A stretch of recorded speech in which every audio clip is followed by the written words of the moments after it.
yang dikecualikan itu. Lalu kemudian saya tanya kepada saudara termohon, ini kan pada tanggal 16 September 2025 itu sudah dibatalkan SK 731 ya. Kemudian berupa apa? Fotokopi ijazah di situ disebutkan ya. Yang dibatalkan itu fotokopi ijazah, kemudian SCTB, SKCK, dan kemudian apakah publik bisa mengakses itu melalui JDIH ataukah harus tetap melalui permohonan? Setelah dibatalkan itu oleh termohon itu dijadikan sebagai informasi jenis apa? Apakah jenis informasi berkala yang harus diumumkan kepada publik? Kan itu ada tuh pernyataan di media-media. Tapi silakan diklarifikasi ya. Apakah itu termasuk informasi yang tersedia setiap saat? Silakan. Baik majelis, hal tersebut menjadi dokumen yang terbuka. Ya, oleh karena itu tersedia setiap saat. Tersedia setiap saat sesuai dengan apa tersedia setiap saat. Tersedia setiap saat berarti atas dasar permintaan.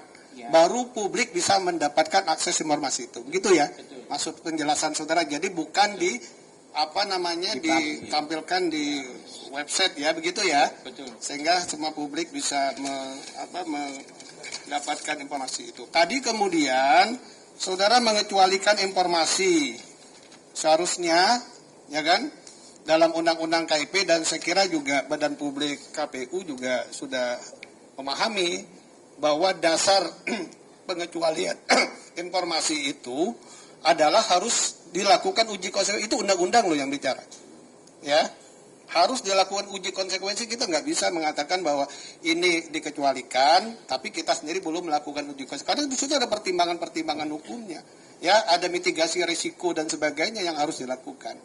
Ya, tapi oke lah. Sekarang masih ada kesempatan, mungkin Ketua Majelis nanti akan memberitakan pada saudara untuk melakukan uji konsekuensi terhadap informasi yang tadi saudara kecualikan. Ya, baik. Saya kira itu saja dari saya kembalikan ke Ketua.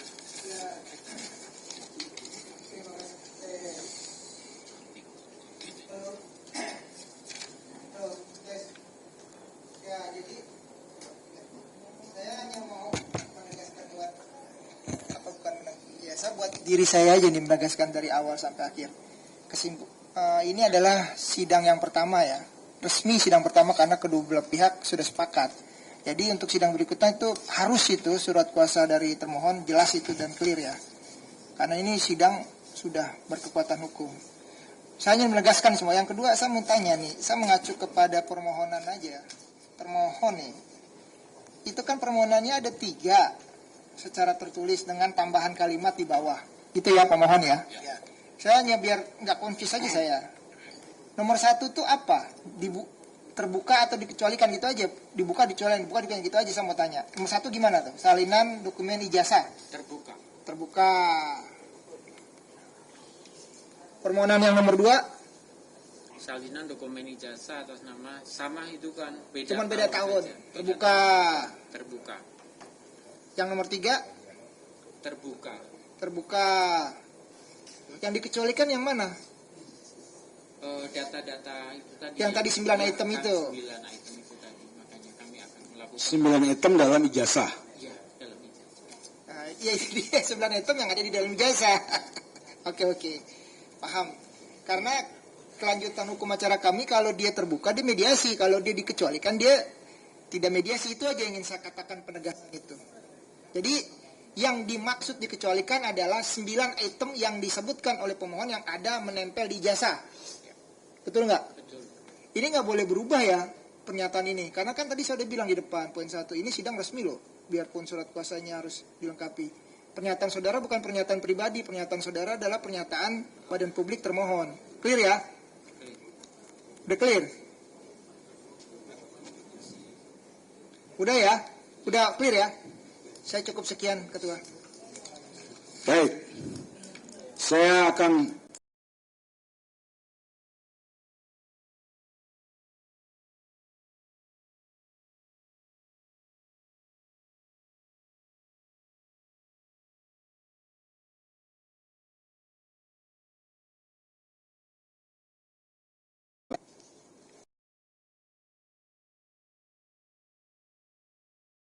termasuk daftar dokumen yang diverifikasi. Ini belum saudara terima. Dan berikutnya yang akan ambil putusan kebijakan.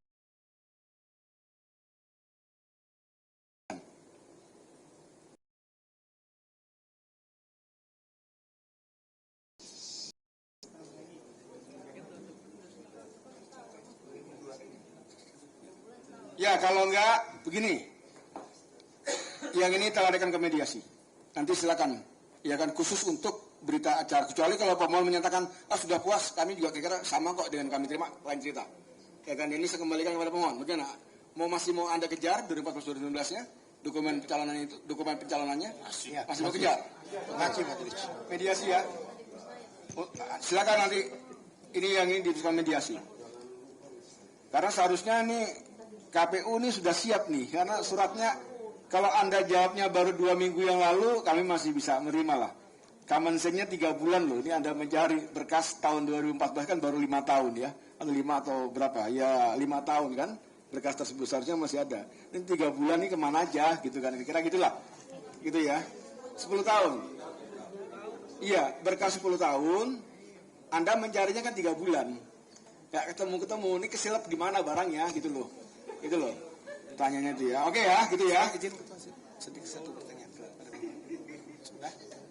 Baik, saya izin bertanya pada pemohon ya. Baik.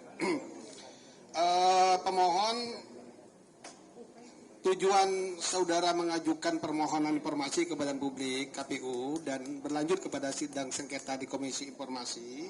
Apakah tujuan permohonan itu untuk kepentingan publik pribadi pemohon atau untuk kepentingan publik secara umum? Itu yang pertama.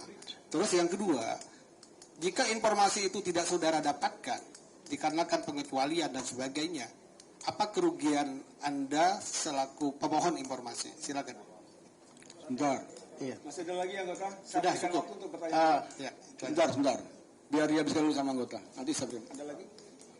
Ada lagi? saya kira itu. Cukup ya. Kegunaan informasi itu saudara. Sebelah kanan nggak ada? Oke, pertanyaan terakhir dari anggota. Silakan. Iya, sebenarnya ini untuk kepentingan pribadi, karena ini Pribadi, penelitian. ya? Penelitian. Makanya apa yang diharapkan oleh beliau ini adalah data primer untuk melengkapi jurnalnya dan sebagainya. Ya. Baik. Izin, Komisioner. Jadi penelitian saya ini memang saya lakukan pribadi, tapi sudah saya publis ke publik. Artinya ini kepentingan publik. Karena penelitian saya ini berangkat dari masalah publik, yaitu masalah ijazah yang misterius. Jadi ini adalah untuk, saya jelaskan, ini untuk kepentingan publik, meskipun saya meneliti. Oke. Dan buktinya sudah saya jurnal saya sudah terpublis di jurnal internasional. Oke. Begitu, majelis. Oke, baik. Untuk kepentingan publik ya, intinya ya. Baik, lanjutkan ya. Karena majelis sudah akan pada akhir dari persidangan pendahuluan. Untuk dokumen pencalonan dari KPU, ini jika tersedia loh ya. Jadi kalau KPU yang dibilang nggak ada, jangan dimarahin KPU-nya. Gitu kan ya, karena sudah ngomong jika tersedia, gitu ya. Ini nanti dilanjut di mediasi, nanti jelaskan tuntas di mediasi. Kedua, salinan dokumen ijazah atas nama Joko Widodo yang digunakan sebagai persyaratan pencalonan Presiden Republik Indonesia periode 2019-2024 beserta berita acara penerimaan dokumen pencalonan dari KPU jika tersedia. Berarti barangnya ada karena Anda sudah pernah terima, gitu kan ya. Termasuk daftar dokumen yang diverifikasi itu sudah saudara terima. Sebagian. Yang sebagian yang mana nih? Agar jelas nih. Yang 2014 Sudah belum ya. ada. Makanya tadi kan 2014 kan sudah sebutkan, 2014-2019 belum diberikan. Makanya lari ke mediasi. Yang 2024 sudah diterima semua, ijazah sudah diterima, berkas pencalonan sudah diterima. Hanya kemudian saudara keberatan terhadap salon ijazah yang di dalamnya ada penghitaman atau penutupan informasi. Kan begitu? Kepada termohon,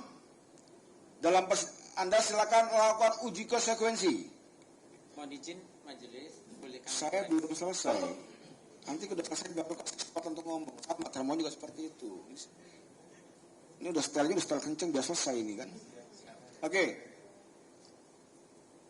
Tapi sebelum karena Anda menyalah saya jadi kepotong saja. Silakan saya beri kesempatan lebih apa lu? Mohon maaf majelis, mohon izin kalau diperkenankan karena tadi ada berita acara verifikasi yang melalui mediasi untuk kami memenuhi, apakah kami juga diperkenankan ketika nanti salinan ijazah Pak Joko Widodo itu juga kami melalui mediasi itu tadi? Tidak melalui uji konsekuensi. Sebentar. Ini bingung lagi nih saya ini jadinya. Tadi dibilang katanya ijazahnya sudah diberikan salinannya. Pemohon sudah menyatakan iya betul diterima. Termohon menyatakan juga sudah diterima. Lah kok mau mediasi ijazah lagi? Yang dihitamkan itu enggak ya? Oh, yang dihitamkan. Berarti Anda bingung antara dikecualikan dan tidak dikecualikan. Pipo toh, Mas?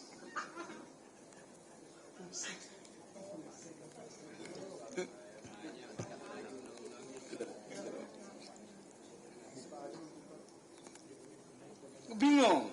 Pegangan Mas kalau bingung. Ya, karena kami Menambahkan aja. Izin yang saja. Dipertegas. itu informasi dikecualikan atau tidak yang ada gitu di loh. dalam dokumen itu. Kalau dikecualikan, saudara belum melakukan uji konsekuensi, kan itu perintah Izin majelis. yang Kalau mulia majelis terkait yang tadi dihitamkan itu biar dikasih kesempatan pada saat mediasi. Jadi Anda jangan mengatur kami. Ya kan ya, Anda itu sudah oleh regulasi itu sudah diberikan hak istimewa.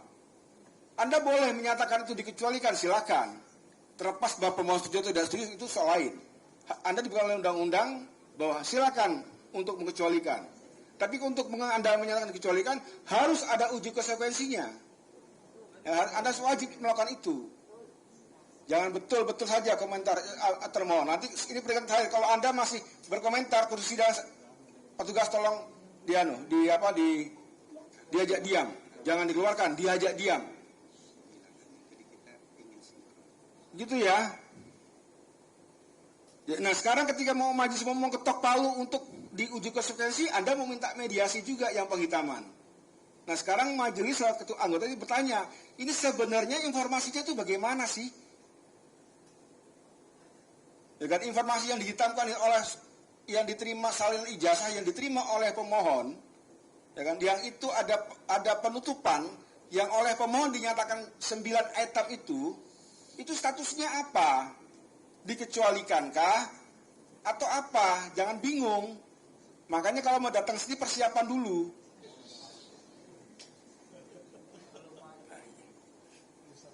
Nah, Anda menyatakan dikecualikan, diikuti sesuai dengan regulasi, disuruh uji konsekuensi, Anda bingung minta dimediasi. Gitu kan? Nanti sudah dimediasi, Anda menyatakan dikecualikan. Jadi bolak-balik nanti kita. Gitu loh. Tegas, sekali lagi pertanyaan terakhir. Status informasi seperti apa?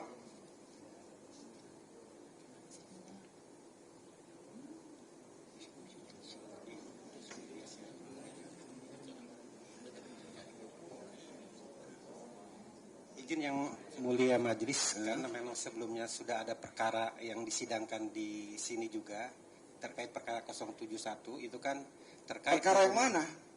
Perkara kasus yang sama juga hampir mirip, Pak. Ya, lalu apa hubungannya yang persidangan ini? Itu Jadi register yang kami berbeda. biar sinkron nanti mungkin untuk terkait dokumen tadi yang 9 item itu yang dihitamkan, kami minta mungkin kalau memang kiranya berkenan untuk dilakukan pada saat proses mediasi aja. Kok Anda mengatur kami sih? Izin yang mulia. Gitu loh. Itu cara berpikir dari mana itu? Jadi bingung kita majelis ini.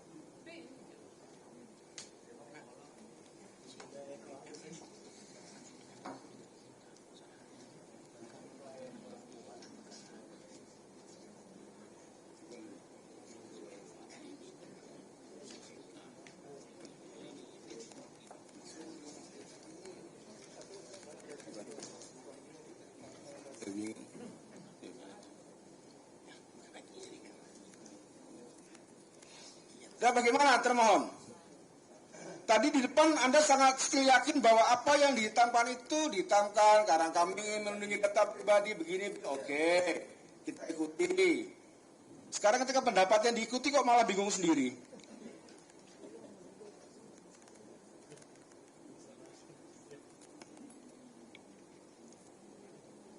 Oke, gak usah bertele-tele. Majelis putuskan bahwa Anda kami perintahkan untuk melakukan uji konsekuensi. Ya kan, nanti disertakan dasar-dasar kenapa Anda mengecualikan, buktinya apa, dasarnya apa, silakan. Ya kan, di dalam uji konsekuensi. Anda kami beri waktu 1 minggu untuk melakukan uji konsekuensi. Ya kan, nanti pada persidangan berikutnya Anda bawa itu hasil uji konsekuensinya beserta bukti-buktinya, alat buktinya. Ya kan? Sekaligus juga Anda bawa salinan dokumen yang memuat informasi yang dikecualikan itu. Ya, jadi perintah pada persidangan berikutnya, Anda bawa hasil uji konsekuensi, disertai dengan alat buktinya, gitu ya, alat buktinya, kemudian dibawa juga berkaitan dengan dokumen atau salinan dokumen yang menurut Anda itu dikecualikan, ijazah tadi. Nah, terhadap salinan ijazah yang memuat informasi yang menurut pemohon dikecualikan, maka pemeriksaannya tertutup. Hanya majelis dengan termohon. Begitu. Ya. Nah, persidangan berikutnya nanti pemohon silakan untuk memberikan jawaban terkait dengan apa yang dikecualikan berdasarkan hasil uji konsekuensi. Jadi persidangan berikutnya saudara juga memberikan bukti, ya kan? Mau mengajukan saksi ahli silakan. Pun begitu juga termohon, ya kan, untuk mengajukan saksi atau kalau ingin mengajukan saksi dan ahli, ya sama hal. Tapi besok kita karena termohon itu mengecualikan, kesempatan pertama kita berikan kesempatan kepada termohon. Demikian ya. Dengan demikian sidang saya nyatakan diskors.